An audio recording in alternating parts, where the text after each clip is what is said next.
ورحمة الله وبركاته. إن الحمد لله نحمده ونستعينه ونستغفره ونعوذ بالله من شرور أنفسنا وسيئات أعمالنا. من يهده الله فلا مضل له ومن يضلل فلا هادي له، وأشهد أن لا إله إلا الله وحده لا شريك له، وأشهد أن محمدا عبده ورسوله. يا أيها الذين آمنوا اتقوا الله حق تقاته ولا تموتن إلا وأنتم مسلمون. يا أيها الناس اتقوا ربكم الذي خلقكم من نفس واحدة وخلق منها زوجها وبث منهما رجالا كثيرا ونساء، واتقوا الله الذي تساءلون به والأرحام إن الله كان عليكم رقيبا. يا أيها الذين آمنوا اتقوا الله وقولوا قولا سديدا يصلح لكم أعمالكم ويغفر لكم ذنوبكم، ومن يطع الله ورسوله فقد فاز فوزا عظيما. أما بعد، فإن خير الحديث كتاب الله، وخير الهدي هدي محمد صلى الله عليه وسلم، وشر الأمور محدثاتها، وكل محدثة بدعة، وكل بدعة ضلالة، وكل ضلالة في النار. أعوذ بالله من الشيطان الرجيم.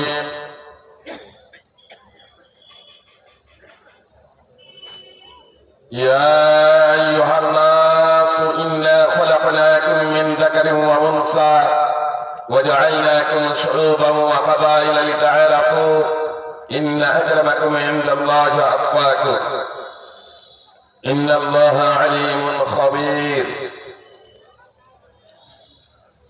وقال النبي صلى الله عليه وسلم: يا أيها الناس ألا إن ربكم واحد وإن أباكم واحد، لا فضل لعربي على أجمي ولا لعجمي على عربي، ولا أحمر على أسود ولا أسود على أحمر إلا بالتقوى. رواه أحمد। সম্মানিত সভাপতি সাহেব, উলামায়ে কেরাম, সুপ্রিয় ভাই ও বোনদের জানাই আন্তরিক শুভেচ্ছা ও অভিনন্দন। আজকে যে বিষয় নিয়ে আমাকে আলোকপাত করতে বলা হয়েছে তা হল বিশ্ব ভ্রাতৃত্ব ও ইসলাম।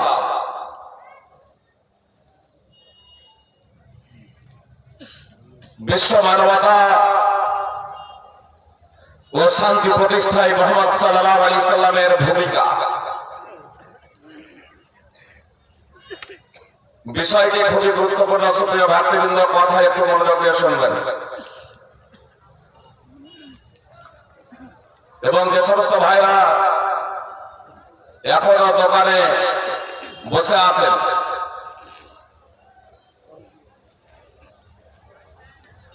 ভাবছেন একের সাথে দুই কাজই হবে, বক্তব্য শুরু হবে, চায়ের ভারে চুমুক দেওয়া হবে, দুটো কাজ কিন্তু একসাথে হবে না। আপোষে গল্প করবেন আর বক্তব্য শুনবেন, এটা অসম্ভব। বক্তব্য আপনারা অনেক শুনেছেন। একটা শুধু উদাহরণ দিচ্ছি এই প্রসঙ্গে, যে একসাথে দুটো কাজ হয় না। দাজ্জাল প্রসঙ্গে আপনারা বক্তব্য শুনেছেন না শুনেন নাই? যে দাজ্জাল আসবে, ঈসা আলাইহিস সালাম আসবেন, ইমাম মেহদী আসবেন। দাজ্জালের চোখ কয়টা হবে?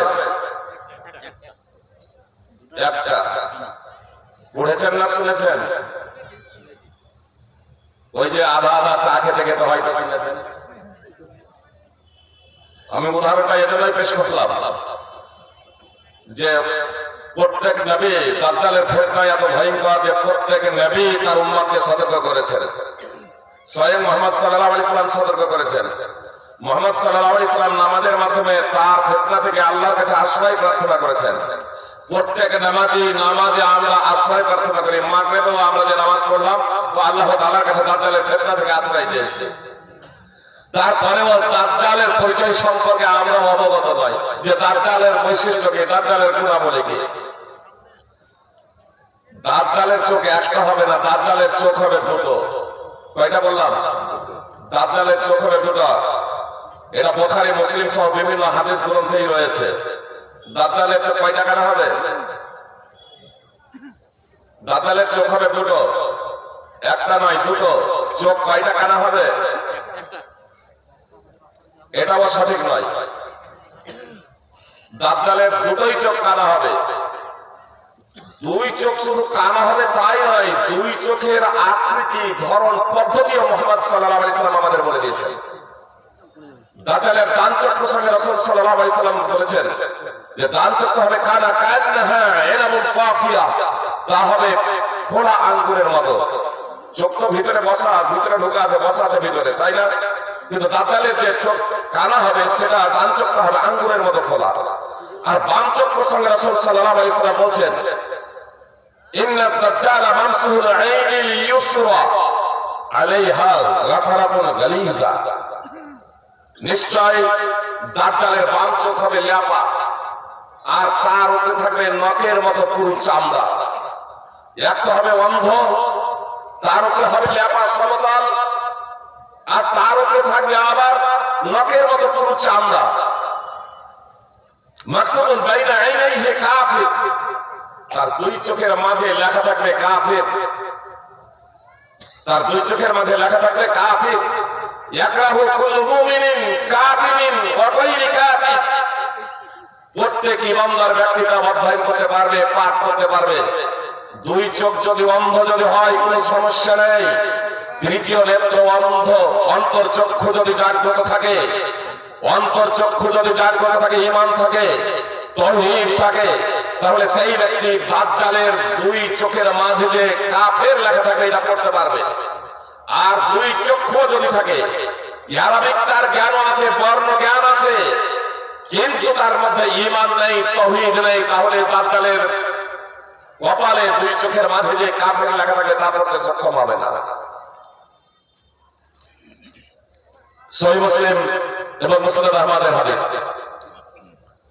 তো প্রত্যেক মুসলমান, প্রত্যেক ইমানদার তা পাঠ করতে পারবে।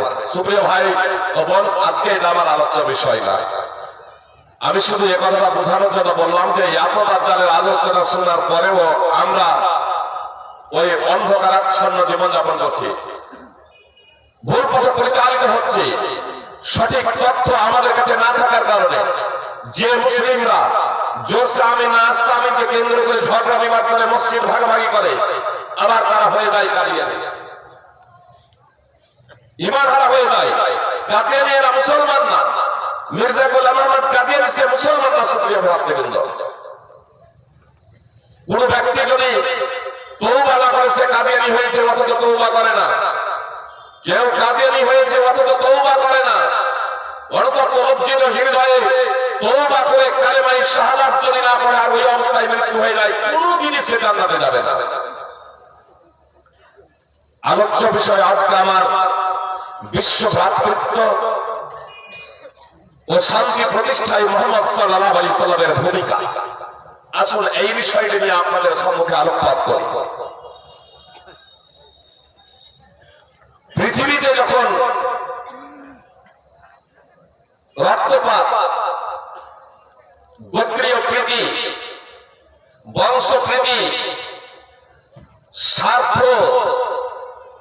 মানুষের মধ্যে বিরাজ করছিল, মানুষ যখন স্বার্থান্বেষী, ধর্মান্ধতায় জর্জরিত, বংশপ্রীতি, গোত্রীয় প্রীতিতে মানুষ যখন জর্জরিত, মানুষ একে অপরের রক্ত নিয়ে হোলি খেলতে দ্বিধাবোধ করত না। গোত্রীয় প্রীতি, বংশপ্রীতির কারণে গোত্রের বা বংশের মানুষ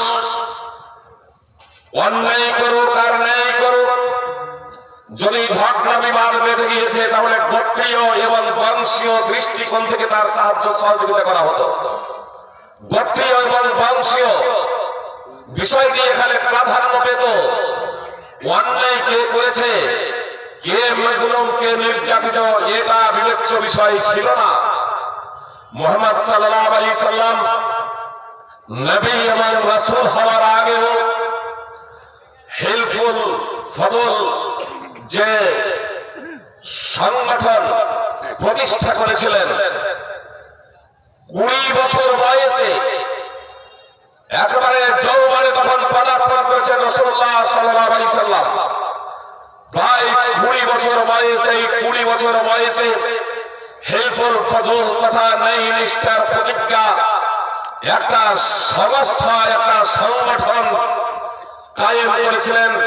সেই সংগঠনটা কায়েম করেছিলেন বিভিন্ন গোত্রপতি, আরবের বিভিন্ন গোত্রের নেতাদেরকে নিয়ে পৃথিবীতে শান্তি প্রতিষ্ঠার লক্ষ্য এবং উদ্দেশ্যে, যে আমরা নিজেরা অন্যায় করব না, কাউকে অন্যায় করতে দেব না, অন্যায়কারীকে অন্যায় থেকে বিরত রাখবো, দেশে শান্তি প্রতিষ্ঠা করব, আমরা যাতে সবাই মিলেমিশে থাকতে পারি, কারো প্রতি অন্যায় করা হবে না, কেউ যদি নির্যাতিত হয় তাহলে তাকে আমরা সাহায্য সহযোগিতা করব, দুর্বল অসহায়দের পাশে দাঁড়াবো।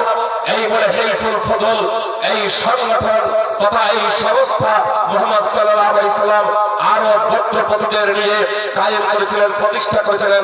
তখন মুহাম্মদ সাল্লাল্লাহু আলাইহি সাল্লামের বয়স ছিল মাত্র 20 বছর। এই 20 বছর বয়সে মুহাম্মদ সাল্লাল্লাহু আলাইহি সাল্লাম এই সংগঠনের মাধ্যম দিয়ে আরবের মাটিতে শান্তি প্রতিষ্ঠা করতে সক্ষম হয়েছিলেন। মানুষ যেখানে গোত্রের কারণে বংশীয় মর্যাদাকে কেন্দ্র করে আস্ফালন করত, সেখানে মুহাম্মদ সাল্লাল্লাহু আলাইহি সাল্লাম এই গোত্রীয় এবং বংশ মর্যাদার ঊর্ধ্বে উঠে নবী এবং রাসূল হওয়ার আগেই এই সিদ্ধান্ত নিয়েছিলেন।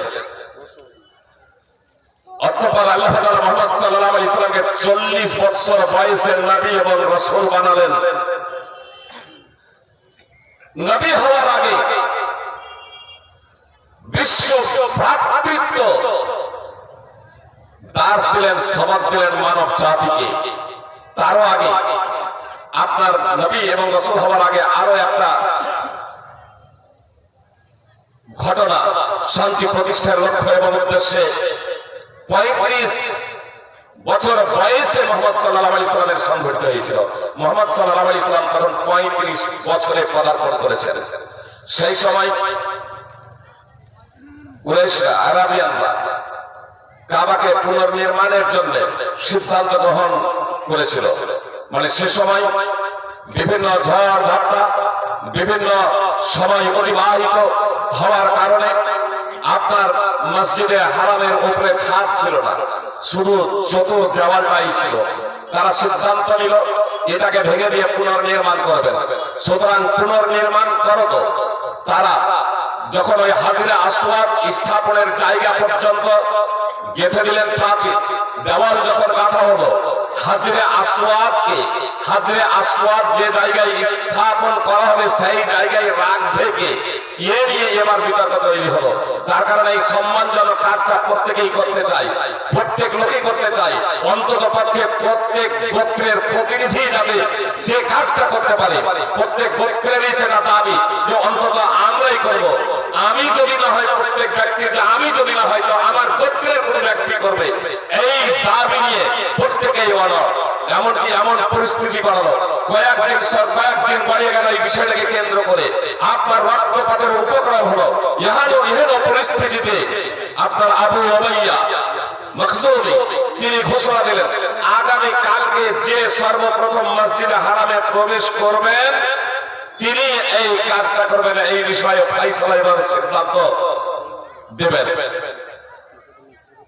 সেদিনের মতো আবার সব বাড়ি চলে গেলেন। মুহাম্মদ সাল্লাল্লাহু আলাইহি সাল্লাম 35 বছরের তখন যুবক, মসজিদে হারামে সর্বপ্রথম মুহাম্মদ সাল্লাল্লাহু আলাইহি সাল্লাম প্রবেশ করেছেন। আরবের মানুষ তথা কুরাইশ সহ অন্যান্য লোকেরা যখন মসজিদে হারামে আসছেন, দেখছেন মুহাম্মদ সাল্লাল্লাহু আলাইহি সাল্লাম, তারা খুশিতে আত্মহারা। তারা বলছে হাযাল আমিন ওয়া রাবিনাহু হাযা মুহাম্মদ। আরে ইনি মুহাম্মদ, ইনি হচ্ছেন মুহাম্মদ। যে কুরাইশরা, মুশরিকরা, আবু জাহাল, আবু লাহাবেরা, তারা এই কথা শুনে যে আবু উমাইয়া বলেছিলেন আগামী কালকে যে মসজিদে সর্বপ্রথম প্রবেশ করবে তার হাতে এই দায়িত্ব অর্পিত হবে, হাজরে আসওয়াদকে কিভাবে সেখানে তিনি স্থাপন করবেন।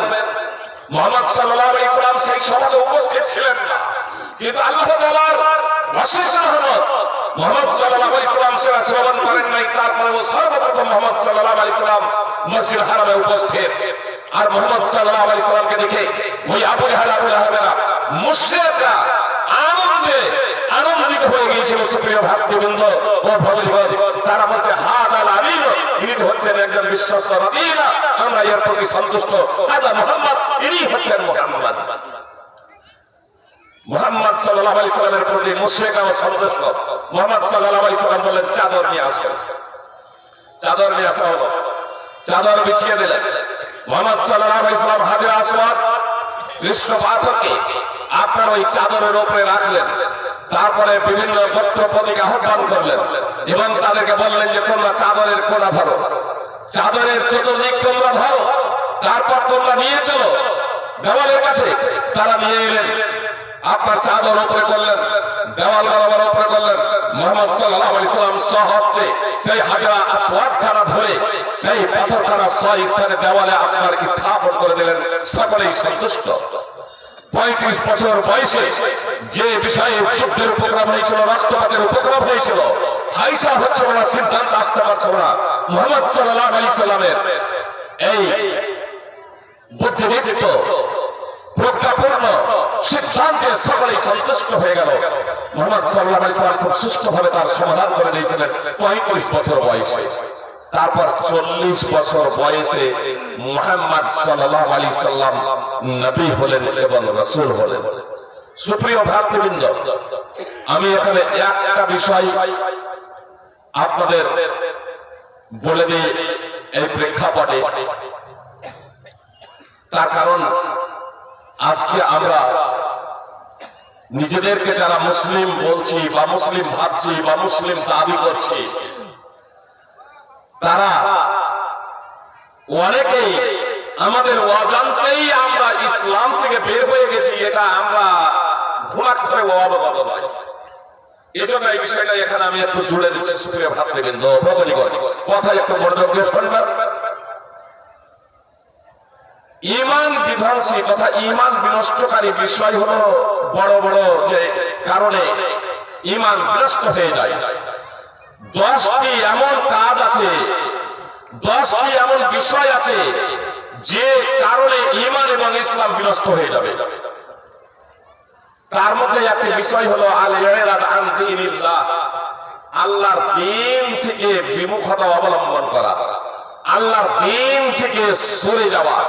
এর তাৎপর্য হলো যে দ্বীনে ইসলাম সম্পর্কে জ্ঞানার্জন না করা এবং জ্ঞানার্জন করে সেই অনুযায়ী জীবনযাপন না করা। বলুন, আজকে সিংহভাগ মুসলমান কি দ্বীনে ইসলামের মৌলিক বিষয়গুলো শিখেছে? আমাদের সন্তান সন্ততি, আত্মীয় স্বজন, পাড়া প্রতিবেশী তারা শিখেছে? তাহলে কিসের ভিত্তিতে তারা মুসলমান? তারা কিসের ভিত্তিতে ঈমানদার? সুপ্রিয় ভাই বোন, আত্মসমীক্ষা করবেন, একটু মূল্যায়ন করবেন। আমাদের অনেক দায়িত্ব কর্তব্য আছে তাদেরকে মুসলমান বানানোর জন্য, ঈমানদার বানানোর জন্য। সুপ্রিয় ভাই বোন, আমরা মুসলমান ঘরে জন্মগ্রহণ করেছি, এজন্য আমরা নিজেদেরকে মুসলমান ভাবি। কথা একটু মনোযোগ দিয়ে শুনবেন যে মুসলমান ঘরে জন্মগ্রহণ করেছি, এজন্য আমরা নিজেদেরকে মুসলমান বলে দাবি করছি। মুহাম্মদ সাল্লাল্লাহু আলাইহি ওয়াসাল্লাম কোন বংশে জন্মেছিলেন জানেন? কুরাইশ। এই কুরাইশ বংশ কোন বংশ জানেন? নবী রাসূলদের বংশধর। ইব্রাহিম আলাইহিস সালাম বিখ্যাত নবী। সেই ইব্রাহিম আলাইহিস সালামের দুই পুত্র ইসমাইল এবং ইসহাক। ইসহাকের বংশে অনেক নবী রাসূল এসেছিলেন, কিন্তু ইসমাইল আলাইহিস সালামের বংশে একমাত্র মুহাম্মদ সাল্লাল্লাহু আলাইহি ওয়াসাল্লাম। ইসহাকের বংশ বনি ইসরাইল।